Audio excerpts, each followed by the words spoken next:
Hi, welcome back to Nagarjuna, Arya Nagarjuna. And we're moving on to chapter 11. Look, the chapter 10 was tough. That fire and firewood thing is so tough. I mean, does the fire make the firewood? Or does the firewood make the fire? And I'm happy to say that we're moving on to a chapter where the first verse is easier. Mainga. Okay. So this chapter is called Ngundan Chita Takpa. So Takpa in Tibetan means pariksha, means an investigation, right? And then Ngundan Chita means, is there a front end on samsara? And is there a back end on samsara? And that's a very, intriguing question. Okay, I call the chapter name an investigation of a first beginning or a final ending to things. Is there a first beginning? And is there a final ending to things? Okay, so we're going to talk about that. I think if you're bored and you want to go deeper, I think it's very interesting to try to see why he went in this order. It seems like he's just throwing stuff out almost without logic. But I think there's a deeper logic. If you could understand why the 27 go in the order they do, maybe you could understand Nagarjuna's mind somehow. Okay. And again, Chani Lama, as you remember from our first session, way back 2 years ago, he just mixes it all up. He says, oh, the real order is like chapter 18 first, and so, okay. All right, here's the first verse in chapter 11. Okay, let's just talk about that first line. It's very beautiful. Ngunta means a first beginning to samsara, a first beginning to our time in this universe. Was there a point where you and me first came into this universe, okay? Was there a beginning point of Michael or Pachi or Tim or Rebecca or Bauer? Okay, was there a beginning point? Should say means when they asked him, who? They asked Buddha, okay? When his disciples asked Buddha, She, quote, Mark, is there a first beginning to things? Was there a first beginning to things? Okay. Should say, past tense, should, to make a request or to ask, okay? Should say. Now, I think it's fascinating that they didn't say yet. Okay, Tim, for $100. Oh, yeah, $100. Why didn't they say to Buddha, is there a first beginning to things? They said, is the first beginning to things evident? Ngun, like Abhidharma,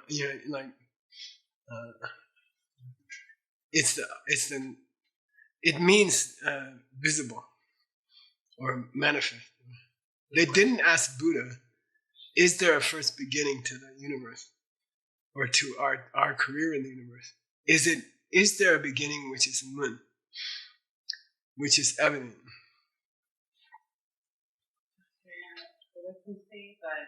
Yeah, good. $100 for Rebecca. Okay, $100 for Rebecca. Yeah, it means can you see? You see, they didn't say is there a beginning. They said, can you close your eyes and just check for us? Is it Ngun? It's very sexy to me that Nagarjuna chose this verb. Can you see a beginning? Which means is there. But they didn't say is there. They said, can you see a beginning? Okay, all right. Should say, Tupa Chember, the great able one, meaning the Buddha, Mahamuni, right? Min. No. I can't see any beginning to all this mess. Okay, it's beginningless, all right? Korwa Ngundan Tamete. There's no first beginning of samsara circle, and there's no Tame means there's no end either. Okay, now that's something we gotta talk about. Delang, and then they said, why not? And he said, well, nothing has a front end and a back end and a middle. Don't ask me if you're career in samsara had a beginning and a past, had a first beginning and a final end. Why? Well, because nothing has a front end and nothing has a back end, and nothing has a middle. Okay. But he doesn't say it that way. He says, "Kala togma tameba." Anything that doesn't have a front end and a back end, kala you. Then how could it have a middle? Okay. If the road you're going to travel is infinite, if the road you have traveled is infinite, I don't know, where's the middle? Where are you going to put the middle? Okay. He's like, come on, where's the middle? All right. And I don't know, I like this picture of a ribbon. Somehow it suggests to me the difficulty of defining a beginning. It's just, I don't know, I just saw this picture and I thought, oh wow, that's the one I want. Okay. There's no middle place on an endless line. Okay. All right. Let's go to the next verse. Sorry. Decher de la ngachi dang, shanchik rimba mitado. Okay. This ngachi means earlier and later, but Choni Lama explains that Nagarjuna has now gone on to your lifetimes. Okay, your lifetimes. There's no earlier lifetime and there's no later lifetime. Okay. There's also no place. Hlenchik means where the two meet. Here it means where the two meet. There's no place where all your past lives meets all your future lives. Okay? There's no place where you are living now. Okay? There's no place you're gonna live in your future lives. There's no place you have lived in your past lives. And there's no meeting point between your past lives and your future lives. Okay? All right? So don't ask me about a beginning. Okay? By the way, did he really say no? Do you remember? Nungmaten Chushi. 14. Nungmaten. 14 unanswered questions. I believe this is one of them, or two of them, I don't know. Okay. He refused to answer. And then later his disciples said, why you refuse to answer a question? He said, any answer I give, they're going to misunderstand it. It's better to keep my mouth shut. And that applies to talking to the press, right? Stuff like that. Anything you say is going to be twisted. Just don't say anything. Okay. All right. Yeah. And I don't know. I found this other picture, okay, Pachi, of a guy with a rope. And yeah, it means the beginning is almost undefinable and the end is undefinable. That's okay. No, it's worse than that. The middle is also undefinable. You can't find the present moment. Okay? It's bad enough that your lifetimes have no beginning, and it's bad enough that your lifetimes have no end. But by the way, there's no place where you are between those two. Okay? All right. That's why the rope is unraveling. Get it? Okay. All right. We're going to go on to... it's kind of a denial of past lives and future lives. Technically, it's called that. Kelteke wa magirla gashi chima yinani. So which came first, your birth or your aging and death? Okay, in one, put it together. Which came first, your birth or your aging and death? Which came first? Okay. Kelteke wa magirla. If your birth came first, gashi chima yinani, and then your aging and death came later, kewa gashi mepadang, then you should be able to have a birth with no aging and death. Because in the early part, it has to stand by itself. Okay. If you can have a birth with no getting old and dying, if birth came before getting old and dying, then birth can be self-standing. And it doesn't have to depend on getting old and dying. Okay? So if you say, my rebirth into this world came first, Then I got old in this world and died. Okay. He says, no, okay, if that's the way it happened, then Kiewa Gashi Mepatang. Then you can have a rebirth that doesn't have dying and getting old and dying. Okay. Mashi Payang Kiewa Gyur. And you could be born without dying. Mashiwar. Without dying, you could be born. If being born comes before getting old and dying, then you could have a being born without an aging and dying, and you could live without getting old and dying. Okay? You know, are they interdependent? Does one depend on the other? That's the question. Okay. Then the guy says, the guy is like a perfect fall guy. He always gives the wrong answer. And he says, the birth comes after aging and death. And gashi ngawa yina. And aging and death come first, and then you die and you get reborn. So rebirth is not first. Getting old and dying comes first. Then you have a rebirth. Kiewa mepe gashi ni. Okay, good. So in the beginning of that process, when there's just getting old and dying, that doesn't depend on anything. You can get old and die without being born. Why? Being born comes later. Okay, so you can get old and die without being born, right? Why? You said the being born comes later. Yeah. He can't change his story. He can't say being born comes before getting old and dying, because he said being born comes after getting old and dying. Okay, got it? All right. He started out with getting born comes first, and getting old and dying comes later. But then there was a problem that you could get born and never die. Okay, because it would be by itself, and then you'd have to. All right, and we have a birth here. I don't know. I was looking for a baby to be born. Oh, there it is. My grandson, Maitri. Okay, and a birth with a birth would have no death.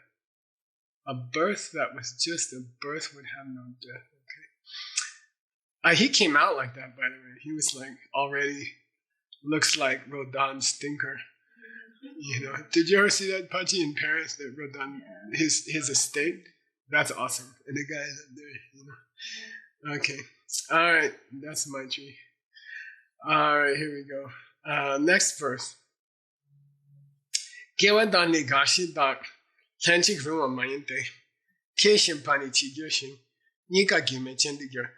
Then the guy again, he's trying to get out of the problems. And he says, you know what? You're born and get old and die at the same time. Okay? Don't say one came before the other, because when you say one came before the other, there's all these problems. Then the one that came before the other would have to not depend on the other. So I'll tell you what. Both at the same time. You're born and you die at the same time. Then the guardian says, that's not right. Then a baby coming out of the womb would be dying at the same moment. Okay, not possible. And since neither came first, they would both be causeless. Okay, there would be no born before getting old and dying, and there'd be no getting old and dying that caused you to be reborn, because they were happening at the same time. Therefore, both would be causeless. By the way, anytime something's causeless, there's a problem. What? It could pop up anywhere all the time.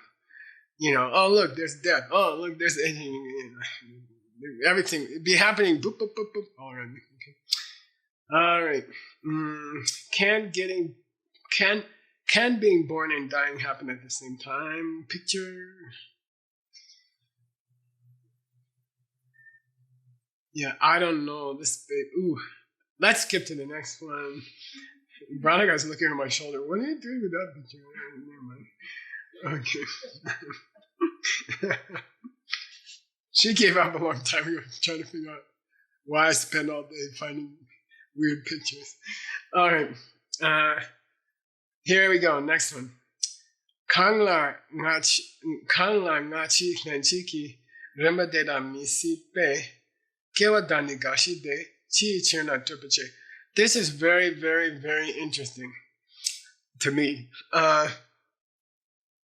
Look, so birth can't come before getting old and dying, right? Right. And getting old and dying can't come before being born.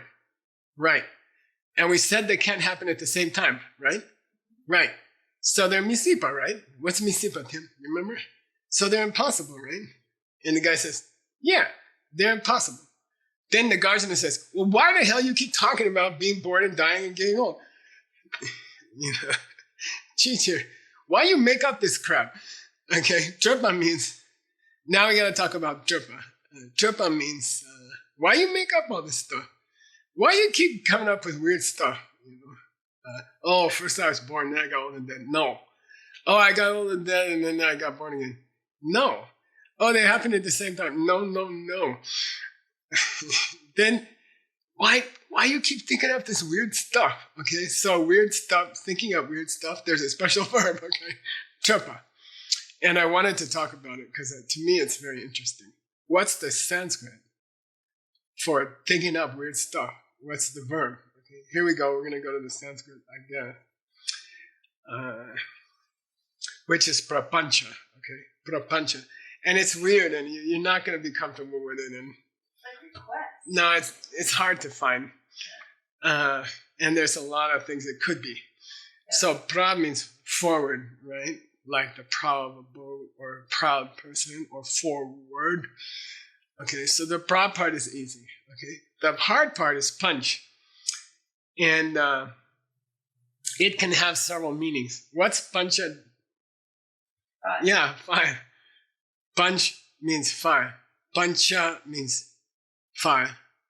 And then it came into German as fünf. Punch changed to fünf. And then it came into English as five.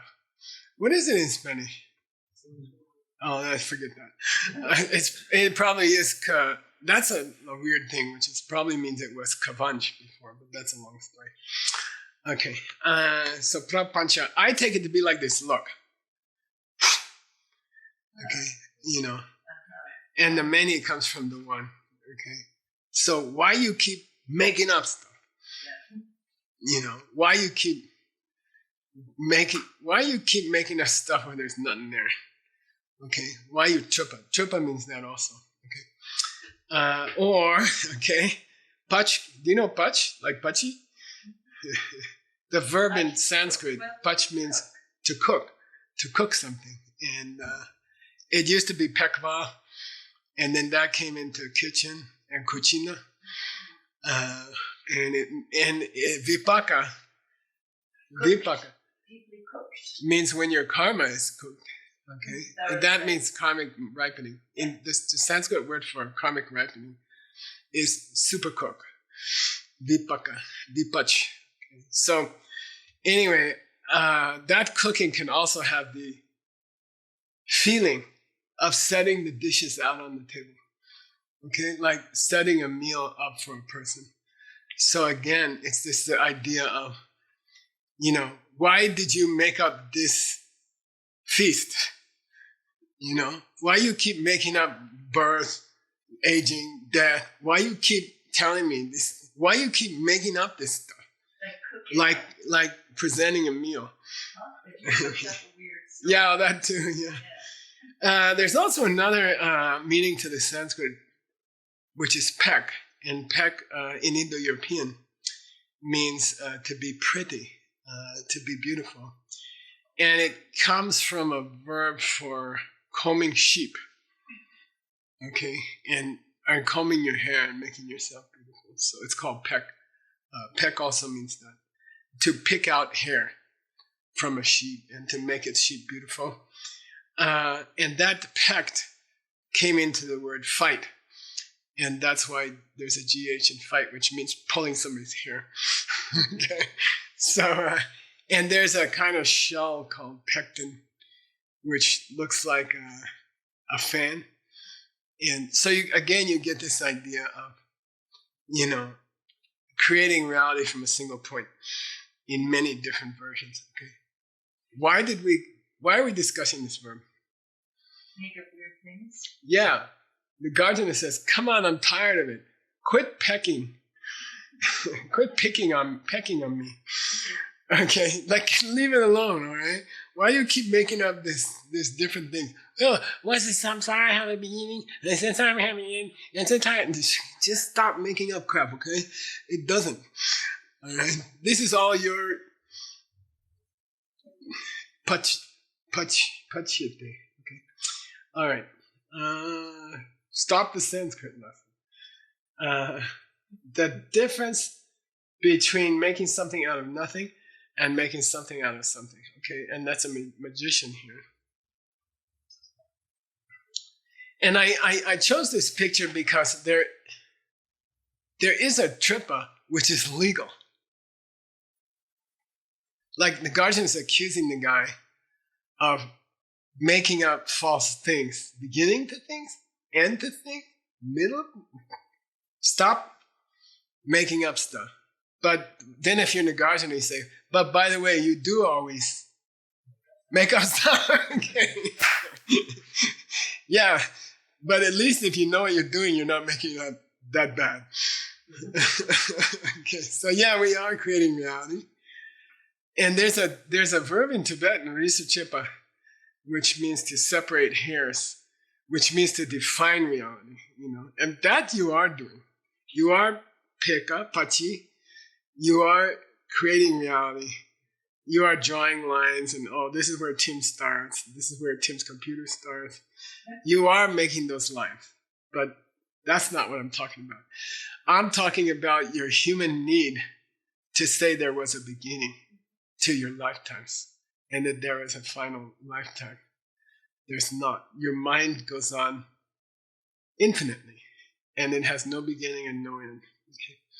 And philosophically, you cannot find the present moment. Okay? All right, although it feels like there's one. Okay, next verse.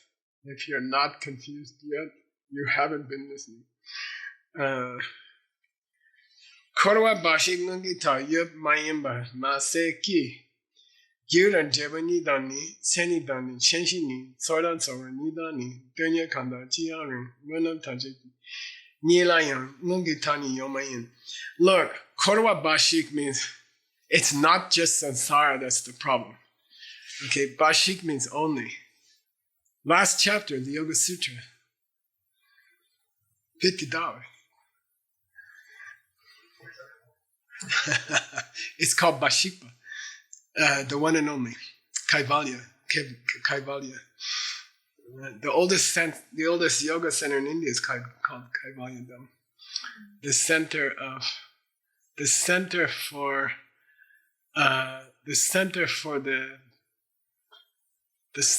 the one and only beginning of all things, or something like that. Kaivalya. And it became a synonym for emptiness in the Yoga Sutra. The one and only. Bashikpa. What's it doing here, Gesla? Stop getting distracted. Korwa Bashik means, look, it's not just samsara that doesn't have a beginning and an end, okay?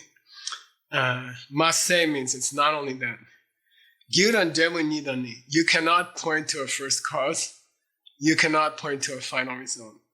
Tseni Dande, Tsenshini.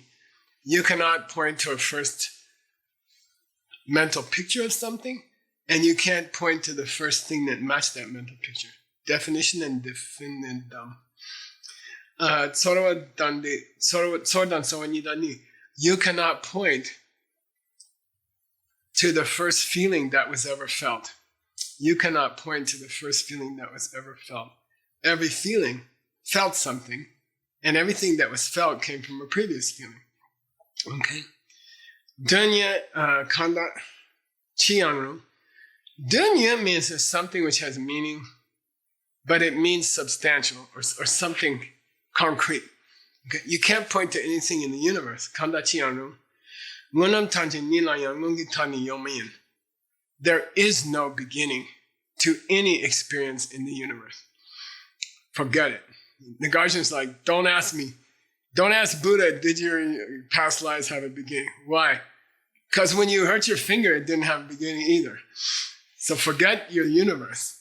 Like, pick your nose, it didn't have a beginning either. Okay, he said, stop asking me.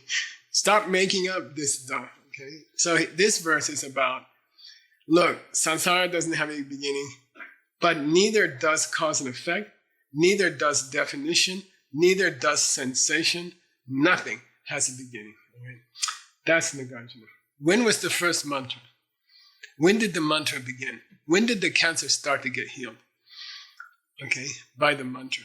Okay, and if you don't understand those things, it's not going to work as well. Okay, all right. But it's too difficult to understand those things. Or my grandmother will never understand it, Geshe-la. Just let her do the mantras. That's okay. If your grandma, is 95. I have a lady I take care of. This is our conversation. Okay, I'll say, "Hi, how you doing?" She'll say, "Mike, how are you?" I'll say, "Fine." She'll say, "What are you up to?" I'll say, "I've been filming stuff with Pachi and Tim, And then she'll go, "Oh, that's nice. Oh, Mike, what are you up to nowadays?" And she'll just ask me the same question over and over again. And it's interesting.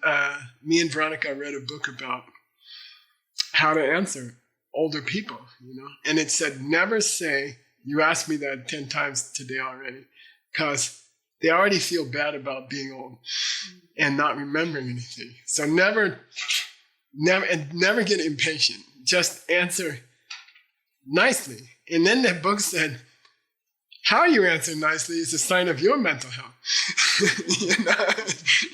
Like, you can change and make more interesting, "Oh, me and Pachi went out for pizza, and we had and then the third time she asked you can say, "Oh, me and Rebecca came from LA," and I just thought, wow. And, so why am I saying that? I don't remember. Don't teach your grandma. Yeah. If someone is that far gone, okay, just teach them mantra, tell them to do the mantra.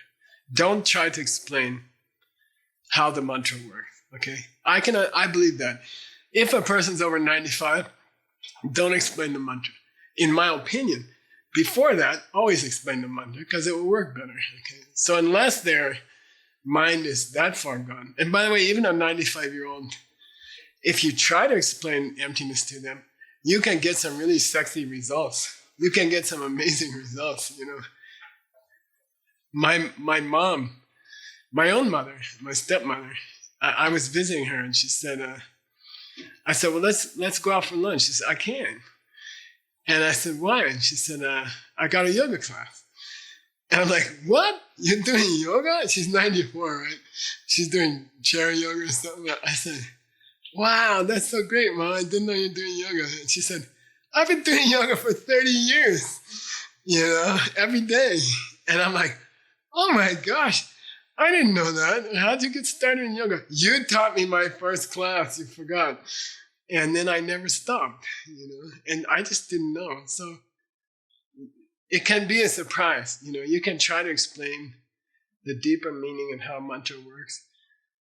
Like the only person you can't explain it to is if they're like totally 100 years old or something. I don't know. But anybody else will benefit from some explanation of what's going on with the mantra. Okay?